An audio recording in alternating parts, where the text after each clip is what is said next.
بے شمار لوگ ایسے ہیں جو ساری زندگی گناہوں کا ارتکاب کرتے رہتے ہیں، ساری زندگی اللہ عز و جل کی نافرمانی کرتے رہتے ہیں، لیکن پھر بھی ایک خوشحال زندگی گزار رہے ہوتے ہیں۔ ایسے لوگوں کو دیکھ کر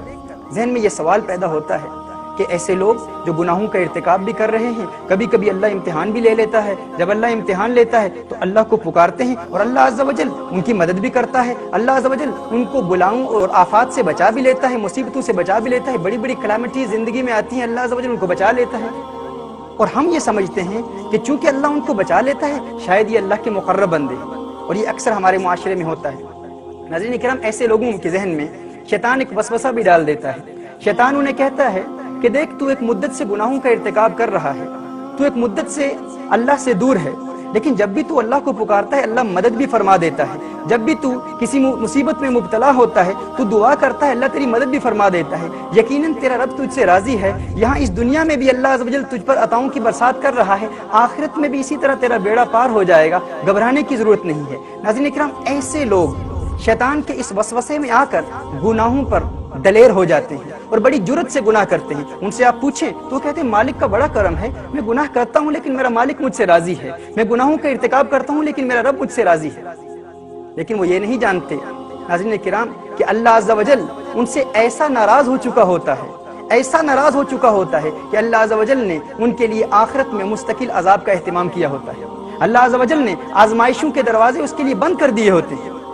رسالت مآب صلی اللہ علیہ وآلہ وسلم کی اس حدیث سے یہ بات روزی روشن کی طرح واضح ہو جائے گی۔ میرے آقا صلی اللہ علیہ وسلم ارشاد فرماتے ہیں، سیدنا عقبۃ بن عامر رضی اللہ تعالیٰ عنہ راوی ہیں، رسالت مآب صلی اللہ علیہ وسلم ارشاد فرماتے ہیں کہ اگر آپ کسی ایسے فرد کو دیکھیں جس پر اللہ عز و جل عطاؤں کی برسات بھی کر رہا ہے، اللہ عز و جل اسے عطا بھی کر رہا ہے اور وہ گناہوں کا سلسلہ بھی جاری رکھے ہوئے ہے، اگر اللہ عز و جل کسی شخص کو عطا بھی کر رہا ہے، وہ جو مانگتا ہے اللہ عطا کرتا ہے، اور وہ گنہگار بھی ہے، گناہوں کا سلسلہ بھی جاری رکھے ہوئے ہے، رسالت مآب صلی اللہ علیہ وسلم فرماتے ہیں سمجھ لو کہ یہ اللہ کی طرف سے ڈھیل ہے۔ اور اس کے بعد میرے آقا صلی اللہ علیہ وسلم نے قرآن کریم کی یہ آیت کوٹ فرمایا فلما نسو، سورہ الانعام کی آیت نمبر 44 ہے، رسالت مآب صلی اللہ علیہ وسلم نے یہ آیت تلاوت فرمائی، فلما نسوا ما ذكروا به فتحنا عليهم ابواب كل شيء حتى اذا فرحوا بما اوتوا اخذناهم بغتة فاذا هم مبلسون۔ اللہ عز و جل ارشاد فرماتا ہے جب انہوں نے بلا دیا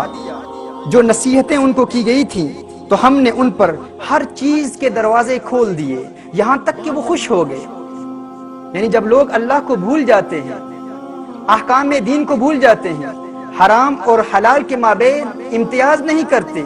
گناہوں کا ارتکاب کرتے چلے جاتے ہیں، تو وہ اللہ سے اتنے دور ہو جاتے ہیں کہ ایک وقت آتا ہے کہ اللہ فرماتا ہے کہ ہم ان کے لیے دروازے کھول دیتے ہیں، عطاؤں کے دروازے کھول دیتے ہیں، وہ جو چاہتا ہے اسے ملتا ہے، اسے ایک اچھی گاڑی چاہیے مل جائے گی، اچھا بنگلہ چاہیے مل جائے گا، اچھا مکان چاہیے مل جائے گا، کاروبار میں ترقی چاہیے مل جائے گی۔ اللہ عز و جل عطاؤں کی ایسی برسات فرماتا ہے، فرمایا یہاں تک کہ وہ خوش ہو جاتے ہیں، پھر فرمایا فَإِذَا هُمْ مُبْلِسُونَ أَخَذْنَاهُمْ بَغْتَةً فَإِذَا هُمْ مُبْلِسُونَ۔ اور پھر اچانک ایک وقت آتا ہے کہ ہم ان کو پکڑ لیتے ہیں، ہم ان کو پکڑ لیتے ہیں، اور پھر ان کے لیے امید کی کوئی کرن نظر نہیں آتی، پھر ان کی آس ٹوٹ جاتی ہے، امید ٹوٹ جاتی ہے، کیونکہ پھر توبہ کا موقع ان کے لیے انہیں زندگی میں میسر نہیں آتا۔ لیکن ناظرین کرام، یہ شیطان کا ایک بہت بڑا وسوسہ ہوتا ہے، وہ ہمیں تسلیاں دیتا ہے کہ تیرا رب تجھ سے راضی ہے،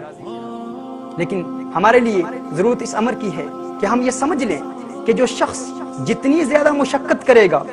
اس کو اللہ عز و جل اتنے ہی بلند و بالا اور عرفہ و اعلیٰ درجات عطا فرمائے گا، اور جس کا مقام عند اللہ جتنا زیادہ ہوگا اس کے امتحانات اور آزمائشیں بھی اتنی زیادہ ہوں گی۔